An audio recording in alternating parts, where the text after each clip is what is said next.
नमस्कार जय जगन्नाथ।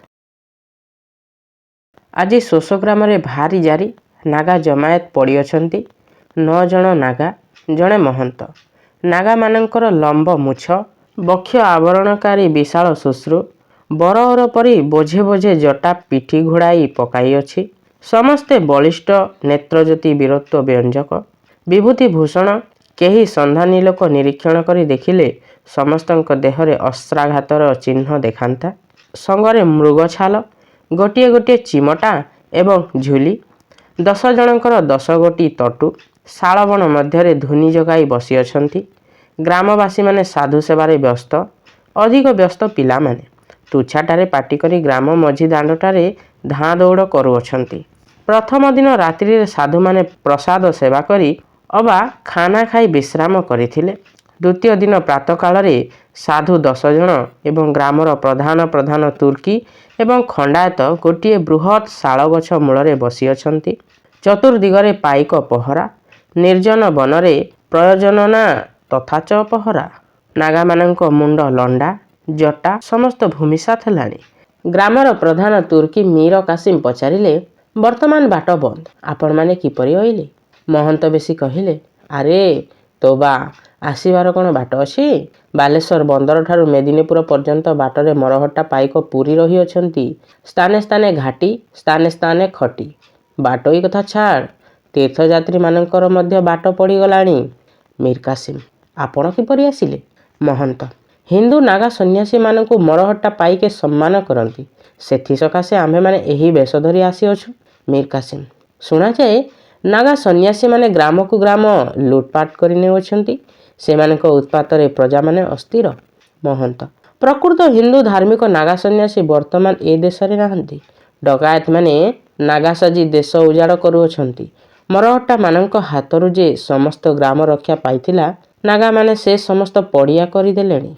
आपण सुनिथिबे सेमाने पंडारी जाति एवं बुंदेलखंडवासी बंगदेशरु सेमानकु तड़ा देवा निमंते हजरत आलीवर्दी खां एक फौज कायम करि अछंती। मीर कासिम मरहट्टा माने ओडिसा रे आपणकु राजा बोली परिचय देउछंती तेबे डकायत तड़ू नाहंती क्या? महंत अल्लाह अकबर परया का माली लिया चोरा क्या लोकसान तेरा मेरा। एमाने जे आपे डकायतर गोसेई बाप आपे लुट तराज रे लागि अछंती तड़ीबार बेଳ काहीं? मीर कासिम बालेश्वर बंदरर हाल कौन? महंत आम्भे माने पटाशपुर मध्य पशि झाड़ी बाटे अइलु मात्र बालेश्वर बंदर जीवाकू हेबो। फौजंकु आगे बाटर हाल जानिबा दरकार। समस्त खंडायत की आपणक संगरे आसी अछंती? मीर कासिम ना मुखिया मुखिया केते लोक आसी अछंती आउ समस्त खंडायत चतुर्दिगरे बुणी पड़ी अछंती। थोके जाति चिन्ह जनात पकाई देई कष्टरे आपना आपना घरे रही अछंती। मीर कासिम मुर्शिदाबादर हाल कौन? महंत हजरत नवाब साहेबंक परवानारू समस्त वाकफ हेबो। महंत आपना झुली मध्यरु नवाब साहेबंक दस्तखती मोहरयुक्त परवाना बाहर करी मीर कासिम हातरे देले। परवाना पारस्य भाषा रे लेखा उत्कल भाषा रे तर्जमा करे खंडायतंकु सुनाई दियागला। खोद मीर कासिम परवाना पाठ कले। ताहार अर्थ मेहरबान दोस्तान फौजदार शेख मीर कासिम तख्त बंदर बालेश्वर सुलमहल। जेहेतु हरकरा मार्फत तुम्भ अर्जी पहुंची पेश हेबारु समस्त हाल जाहिर हैला। भास्कर पंडित जुलम रे तुम्भे आपना इलाका छाड़ी केउझर जंगल तरफ को चली जाई अछ। दुश्मन वर्तमान छाउणी करी उक्त मकाम रे रही अछि। दुश्मन को जबत करिबा सकाशे एही रमजान मासर आखर ईद पर्वर तेसरा रोज खोद सरकार फौज हमराए मुर्शिदाबाद ठारू रवाना हेबे। तुम्भंकु मुनासब की हिसाब मुताबक सरकार फौज बालेश्वर बंदर उत्तर तरफ फुलारी नदी निकट हाजर हेबार पसंद करी तुम्भे झाड़ी बाहारे पुसीदा माफिया आसी रायबणिया किल्लार मालिक सरकार तरफ दोस्त राय राघव राटसिंह बौरीगंजन जगदेव मानधाता फौज सामिल हेब। ए मादार परवाना मानधाता मौसूफ ठारू मध्य भेजा हैला।